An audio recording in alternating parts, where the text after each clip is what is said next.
सेजल सेजल अरे सोना તું આવી ગઈ? હા પણ તું હજી સુધી તૈયાર નથી થઈ? ક્યાં ખોવાણી હતી? તું કહે કે ના કહે સેજલ, પણ તારા હૈયાની વાત તારી આંખોમાં છલકાય છે. અચ્છા તો જરા કે તો શું છલકાય છે? તારા બાળપણના સાથી સૂરજની યાદમાં ખોવાણી હતી ને? અરે ગાંડી, પણ આમ ને આમ કેટલા વર્ષ સુધી એની વાટ જોતી રહીશ? જ્યાં લગન મારા ખોડિયામાં પ્રાણ રહેશે ત્યાં લગન. સેજલ હા સોના, એ તો મારા શ્વાસોમાં સમાયેલા છે. અને જ્યારે જ્યારે આ શરદ પૂનમની રાત આવે છે ને, ત્યારે એમની યાદો મને ખૂબ જ સતાવે છે. બસ બસ, બહુ યાદ કરી લીધા. ત્યાં પાદરે રાસ રમવા બધી સખીઓ આપણી રાહ જુએ છે, એનું શું? હાય રે, હું તો સૌ ભૂલી જ ગઈ. આપણે રાસ રમવા જવાનું છે. અચ્છા તું એક કામ કર, તું જા, હું હમણાં જ તૈયાર થઈને આવી જાઉં છું. હું તો જાઉં છું, પણ તું જલ્દી આવજે. હા હા પણ તું જા ને.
ક્યાં ખોવાઈ ગયા છો રણમલભાઈ?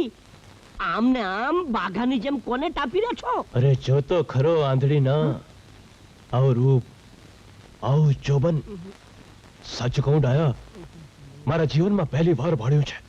ઓહોહો, તમારો મોટામાં મોટો આ જ વાંધો છે.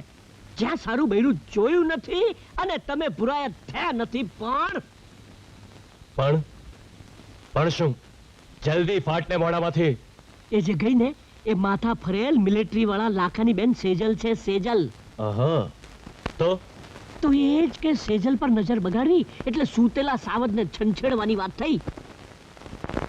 આ તો ડાઈનો દીકરો છું એટલે ડાઈ વાત કરીને તમને ચેતું છું. બાકી હેડકા પાછળા ખોખરા ન થઈ જાય એનું ધ્યાન રાખજો. ડાલો. રણમલ નામ છે મારું, રણમલ. અરે ભલે ભલાને મેં રણમાં રોળી નાખ્યા છે ને આખો મલક જાણે છે, આખો મલક જાણે છે કે રણમલની આંખોમાં જે વસી જાય છે ને એને રણમલ મેળતો નથ, એને મેળવીને ચંપે છે. તું જોતો ખરો ડાયલા, તું જોતો ખરો આ રૂપના કટકાને હું કઈ રીતે મસળું છું.